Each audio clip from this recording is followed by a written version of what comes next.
तुम यहाँ? हाँ, आज मैं नाना जी का घर छोड़ कर आई हूँ। क्या कह रही हो तुम? पिताजी ने कहा था और आपने समझाया था कि मैं वहीं रहूं उनका सहारा बनकर और उनके उसूल बदलने की कोशिश करूं। लेकिन वो दिनेश के जाल में इस तरह फंस गए हैं कि ना उन पर सच्चाई का असर होता है, ना ईमानदारी का और ना ही प्यार ममता का। वो आपको और मजदूरों को दिए हुए वचन भूलकर सिर्फ एक धनवान की तरह हुक्म चलाना चाहते हैं, हुक्म जिस पर अमल किया जाए। लेकिन अनु, तुम्हारी मुखालफत का जवाब देने के लिए वो कोई भी तरीका इख्तियार कर सकते हैं। मुझे कोई परवाह नहीं, मैं तुम्हारे पास आई हूँ, तुम्हारे पास रहूंगी। ठीक है अनु, लेकिन मैं एक अजीब उलझन में फंसा हुआ हूँ। उलझन? हाँ, मैंने कई बार तुमसे कहना चाहा, मुझ में हिम्मत नहीं हुई। तो अब कह दो। अनु, मैं एक अभागा इंसान हूँ। तुम्हारी हमदर्दी ने मुझे एक नया रास्ता दिखाया है। तुम्हारा प्यार मुझे जिंदगी में सब कुछ दे सकता है, लेकिन तुम्हारे और मेरे बीच दुनिया की कोई ताकत नहीं आ सकती विनोद। है। क्या? कानून। कानून? मैं बालिग हूँ, मुझे नाना जी का एक पैसा नहीं चाहिए। मैं नहीं चाहता मेरी वजह से तुम्हारा भविष्य बिगड़े। भविष्य तुम्हारी वजह से बिगड़ेगा नहीं, बनेगा विनोद। तुम नहीं समझ रही अनु, कानून की नजरों में मैं एक फरार मुजरिम हूँ। मुजरिम? हाँ, मुझ पर खून का इल्जाम है। एक ऐसे आदमी के खून का इल्जाम जिसने मेरी बहन की इज्जत लूटने की कोशिश की। वो इंसान नहीं, हैवान था। मैंने रज्जो से सब कुछ सुन लिया।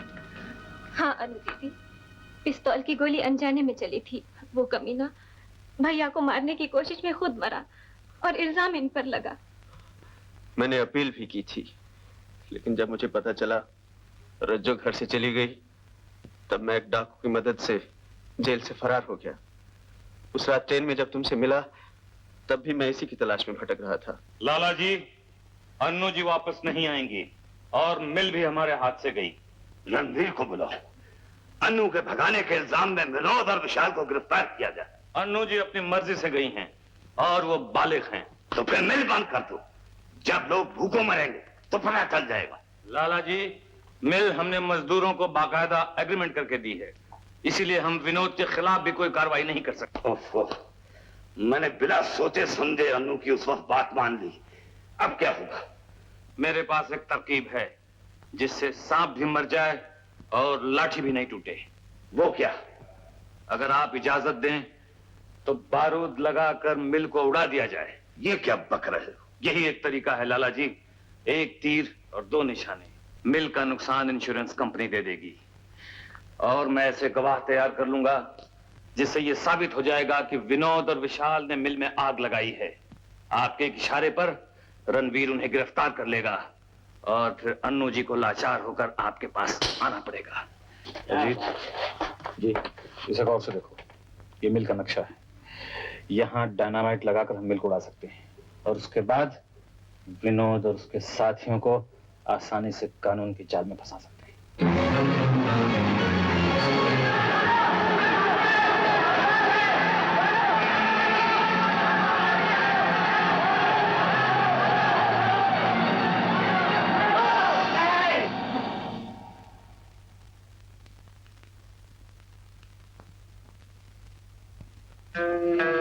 पिताजी, आप इस हवेली में फिर वही कहानी दोहराने जा रही हैं, लेकिन किसके लिए?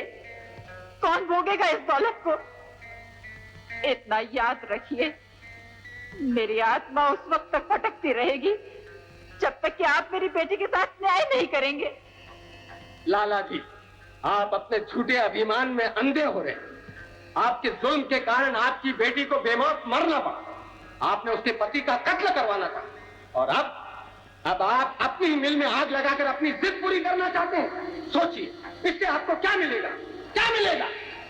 आप भी याद रखिए कि मैं एक मजदूर बाप और हमदर्द माँ की बेटी हूँ, गरीबों के खून से बनी हुई हूँ। ठोकर मारती हूँ आपकी दौलत को। इस दौलत को आप ही ओढ़िए और बिछाइए ताकि ये दुनिया याद रखे अच्छी तरह याद रख के दौलत के नशे में आप बेरहम हो गए थे, जालिम हो गए थे, खुदगर्ज हो गए। वाह लाला जी, अपना ही घर फूंक कर तमाशा देखना चाहते हैं आप? बदले की आग ने आपको पागल बना दिया है, जो अच्छे बुरे की तमीज भी आपको नहीं रही। मिल आपकी है, शौक से आग लगा दीजिए, लेकिन इतना याद रखिए कि इस मिल की राख से जो धुआं उठेगा वो गरीब मजदूरों के बच्चों की आहें होंगी, जो आपको कभी चैन की नींद नहीं सोने देंगी।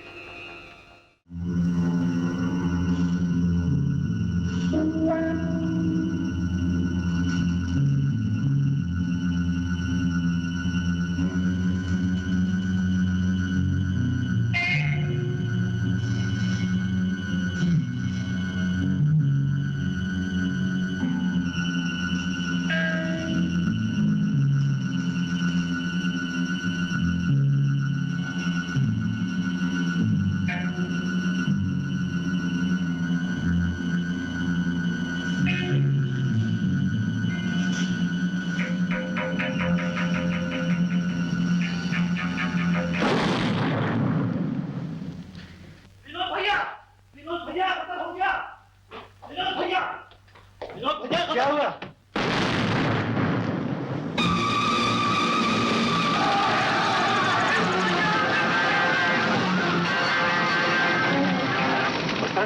तुम वापस से शुरू हो जाओ।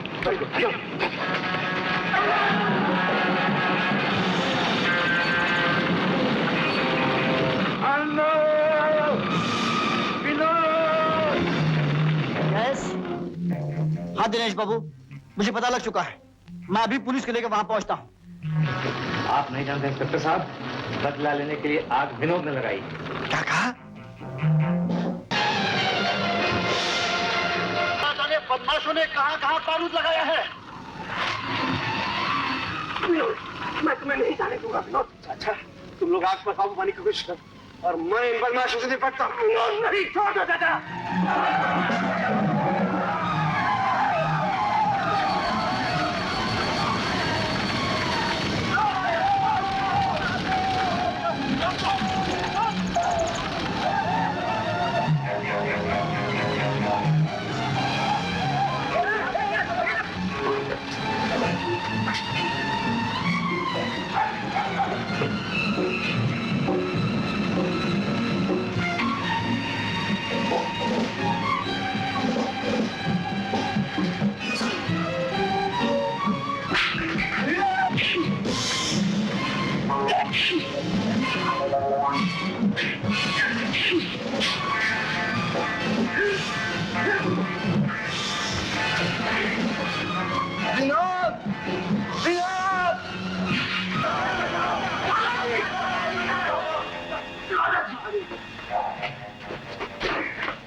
विशाल, मुझे माफ कर दो।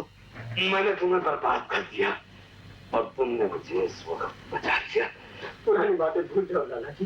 विशाल, मेरी चिंता ना करो, मिल को बचा लो, अपनी मिल को बचा लो। विशाल, ये मिल हम सब लोगों की है लाला जी, हम इसे जरूर बचाएंगे।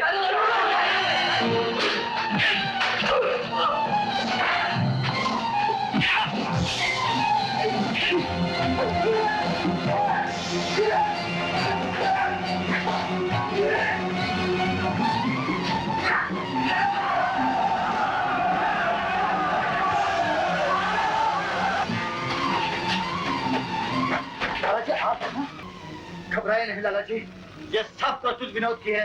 मैं उसे अभी गिरफ्तार करता हूँ। नहीं नहीं रणधीर, विनोद देखना। क्या? ये सब कसूर मेरा है।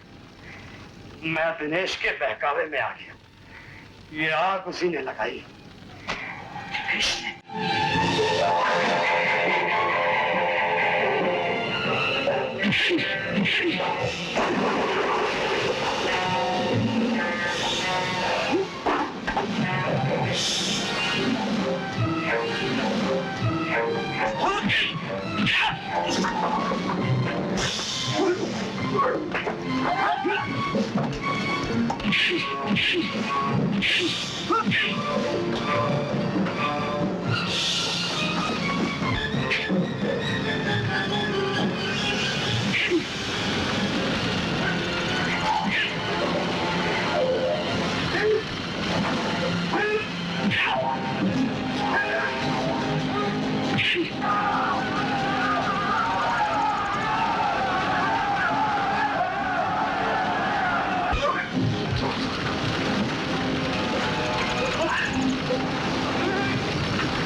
लाला जी मुझे माफ कर दीजिए। रणधीर, इस कमबख्त को गिरफ्तार।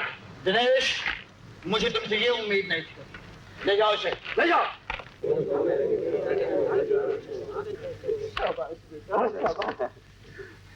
पहले तुमने मजदूरों को नई जिंदगी दी और आज तुमने मील की रक्षा की। तुम्हारे लिए तो बड़े से बड़ा इनाम भी थोड़ा है बेटा।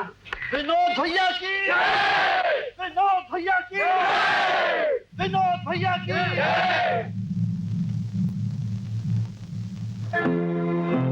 चाचा, मेरा इनाम तो इंस्पेक्टर साहब के पास है। हाँ इंस्पेक्टर साहब, मैं जानता हूँ आपने सब कुछ जानते हुए भी मुझे इतना वक्त दिया कि मैं अपना फर्ज पूरा कर सकूं। लेकिन आज मुझे कोई चिंता नहीं, न मिल की, न अपने मजदूर भाइयों की